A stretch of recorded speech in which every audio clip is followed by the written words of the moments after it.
ఉన్నాయి. In the Old Testament we have another example. పాత నిబంధనలో మరి ఒక ఉదాహరణ ఉంది. The Israelites went to the borders of the land of Canaan. ఇశ్రాయేలీయులు కనాను సరిహద్దుల వరకు వెళ్ళారు.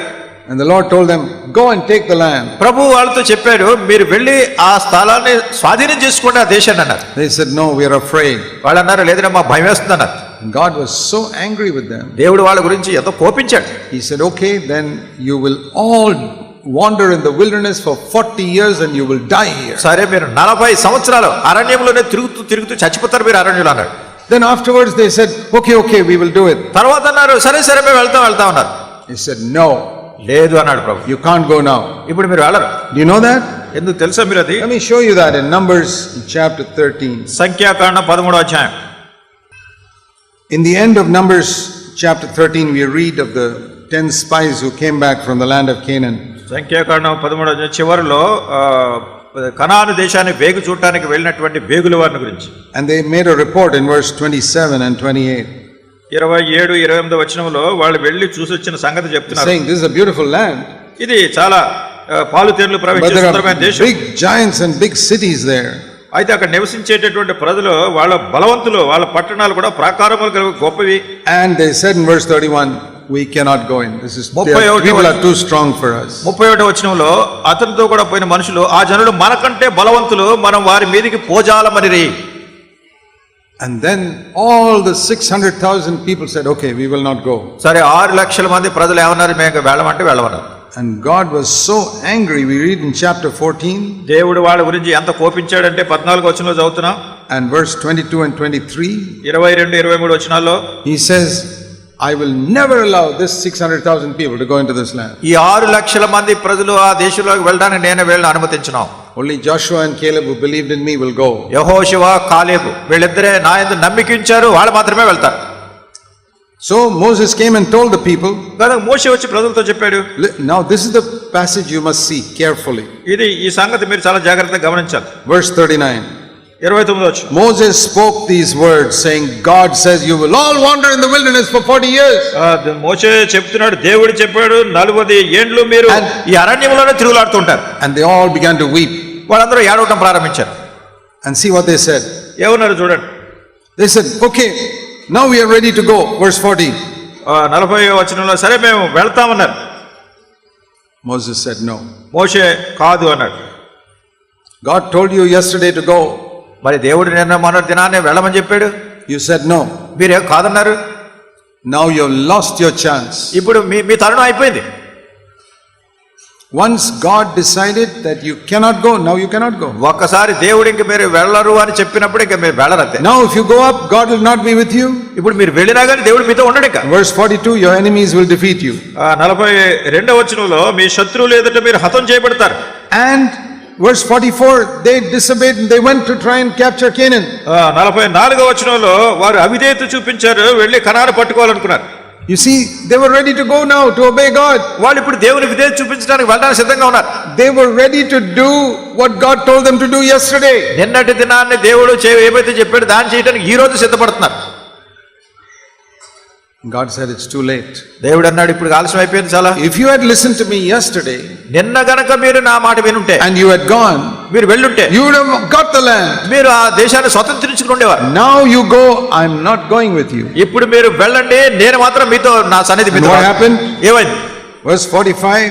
45వ వచనంలో The Amalekites and Canaanites came and killed all of them, many of them. And ఆ కొండ మీద నివాసముకున్న అమాలేకీయులను, కనానీయులను దిగి వచ్చి వారిని కొట్టి వారిని తరిమి హతం చేసిరి. weren't they willing to go into the land? Yes. మరి వాళ్ళు ఇప్పుడు వెళ్ళి ఆ స్థలంలోకి వెళ్ళడానికి ఇష్టపడ్డారు. అవును. But it was too late. కానీ చాలా ఆలస్యం అయిపోయింది. When God told them to go, they said no. మరి దేవుడు వెళ్ళమని చెప్పినప్పుడేమో కాదన్నారు. Next day they said okay, we'll go. తర్వాత రోజు సరే మేము వెళ్తా ఉంటున్నారు. You know, sometimes God may give you 10, 20, 30 chances. కొన్ని సార్లు దేవుడు 10 తరుణాలు, 20 తరుణాలు, 30 తరుణాలు కూడా వచ్చును. But here we read in Numbers 14. అయితే ఇక్కడ సంఖ్యాకాండం 14వ అధ్యాయంలో and verse 22. 22వ వచనంలో I have already given them 10 chances. నేను 10 మార్లు వీళ్ళకి తరుణం ఇచ్చాను.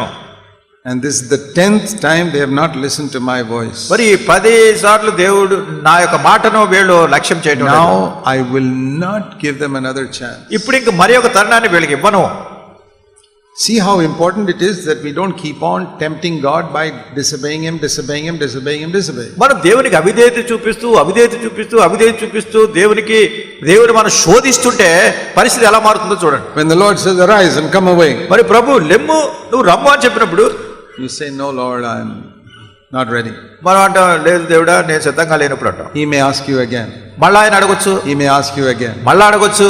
But after 10 times, 10 సార్లు అడిగిన తర్వాత he may say okay, I'm not going to ask you anymore. ఆయన అంటాడు సరే ఇంక నేను అడగనే అడగను. It's a very dangerous thing to try and play the fool with God. చూడండి ఎంత ప్రమాదకరమైనటువంటి సంగతో దేవుడు చెప్పిన వెంటనే మనకు దేని చూపించబడడం. Supposing Jesus went to Peter, ఒకవేళ యేసుక్రీస్తు ప్రభువారు పేతురు give up your nets, నీ వలలు వదిలేసి come follow me. వచ్చి నన్ను వెంబడించంటే Peter says wait, I can't come now. మరి పేతురు అని ఉండొచ్చు ప్రభువా ఉండు లేదు అప్పుడే నేను రానండి. And the next day he again goes to Peter, come follow me. తర్వాత మళ్ళీ పేతురు దగ్గర వచ్చి నన్ను వెంబడించంటే He says no Lord, not yet. ప్రభువా ఇంకా కాదు టైం అవుతుంది. Next week మళ్ళా తర్వాత వారం or next month, తర్వాత నెల. Peter always says no, just wait. పేతురు అంటున్నాడు ఉండు ప్రభువా ఉండు అంటున్నాడు. How many times do you think the Lord would have gone back to him? మరి ఎన్నిసార్లు ఒకవేళ మరి తిరిగి వెళ్ళుంటాడు ప్రభు అడిగినా కానీ మళ్ళీ వెనక్కి వెళ్తున్నాడు. Has the Lord been telling you something many times? ఒకవేళ ప్రభు మీతో ఏదైనా సంగతి మళ్ళా చెప్తుంటున్నారా? Get up, నువ్వు లేచి give up that, దాన్ని వదిలేసి come with me, నాతో పట్టురా, and you don't listen. మనం వినడం లేదు. You still play the fool with some sin. ఇంకా ఏదో పాపంలో ఉంటా బుద్ధిహీనంగానే ప్రవర్తిస్తున్నాం. So the Lord comes to you a second time. ప్రభు మళ్ళా రెండోసారి నీ దగ్గరికి వస్తున్నాడు. Maybe the last time you were here at the Kakinada conference, the Lord told you something. ఒకవేళ పోయిన సంవత్సరం మీరు ఇక్కడ కాకినాడ మీటింగ్కి వచ్చినప్పుడు ప్రభు ఏదో చెప్పాడు మీతో. Very clearly. చాలా స్పష్టంగా చెప్పాడు. But you did not listen. అయితే మీరు దాన్ని వినలేదు. And maybe he's been reminding you that many times in the last 1 year. ఒకవేళ గత సంవత్సరం అంతట్లో ప్రభు చాలా సార్లు మీకు దాన్ని జ్ఞాపకం చేసి ఉండొచ్చు. Is there some secret sin in your life which other people don't know? ఇతరులకు తెలియనటువంటి రహస్య పాపం నీలో ఏదైనా ఉందా? And the Lord has been telling you many times, give it up. ప్రభు చాలా సార్లు నీతో చెప్తున్నాడు దాన్ని వదిలేయి అంటున్నాడు. A time may come when the Lord may stop speaking to you. ఒకవేళ సమయం రావచ్చు ప్రభు ఇంకా నీతో మాట్లాడడం మానేయొచ్చు. Like here. ఇక్కడ ఉన్నట్టే I told them 10 times. నేను వాళ్ళు 10 సార్లు చెప్పాను. They don't listen to me. నేను చెప్పింది వాళ్ళు వినలేదు. Now they can go and do what they like. I am not with them. వాళ్ళు ఇష్టం వచ్చినా వాళ్ళు ఏం చేస్తారో చేయని నేను మాత్రం వాళ్ళతో వెళ్ళను. Then they get up and say yes, we are ready to go into the land of Canaan. అప్పుడు లేచి అంటున్నారు సరే మేము కనాను వెళ్ళడానికి మేము సిద్ధపడుతున్నా వెళ్తా ఉంటారు. And Moses says no, it's too late. మోషే అన్నాడు చాలా ఆలస్యం అయిపోయింది ఇప్పుడు మీకు. Once God has said the final no, you can't go. ఒకసారి ఇంకా సమయం అయిపోయింది కాదని ప్రభు చెప్పినప్పుడు ఇంకా అది కాదు. In 1 Corinthians 10, 1 కొరింథీ 10 అధ్యాయంలో we read like this. He's talking about the people who 1 Corinthians 10 1 కొరింథీ 10 అధ్యాయంలో verse 2, the people who were baptized into Moses in the cloud and in the sea. రెండవ వచనంలో అందరూ మోషేని బట్టి మేఘములోను సముద్రంలోను బాప్తిసం పొందారు. That means they came out of Egypt through the Red Sea. వాళ్ళు ఎర్ర సముద్రము దాటి ఏ రీతిగా వచ్చారో. But verse 5, with most of them, that is with 600,000 of them, God was not pleased and they were all killed in the wilderness. 5వ వచనంలో అయితే వారిలో ఎక్కువ మంది అంటే 6 లక్షల మంది దేవునికి ఇష్టలుగా ఉండకపోయారు కనుక అరణ్యములో సంహరింపబడిరి. And we know how that happened. అది ఎలా జరిగిందో మనకు తెలుసును. God told them, arise, come away 10 times. మరి దేవుడు వారితో మీరు లేచి రండి అని 10 సార్లు చెప్పాడు. Go into the land. మీరు ఆ దేశాన్ని స్వతంత్రించుకోండి. They said no. కాదు. No 10 times. కాదు అని 10 సార్లు చెప్పారు. Then finally God said, I'm not going to tell you again. సరే చివరికి దేవుడు అన్నాడు సరే ఇంకా నేను మీతో పాటు. Now see verse 6. 6వ వచనంలో these things have happened as an example for us.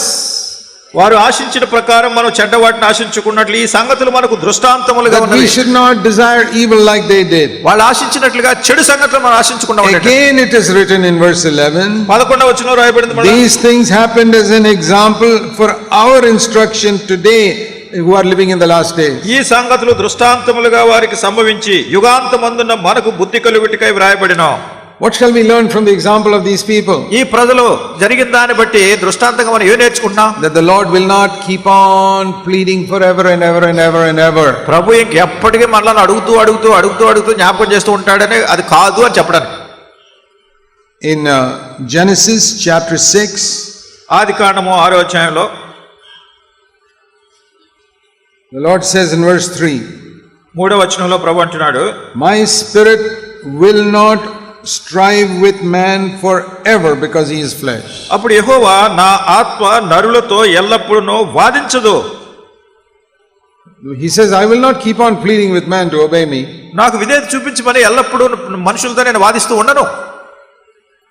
We can hear and reject and reject. మనం వింటున్నాం దాన్ని తిరస్కరిస్తున్నాం. Then one day God sent the flood and destroyed all of them.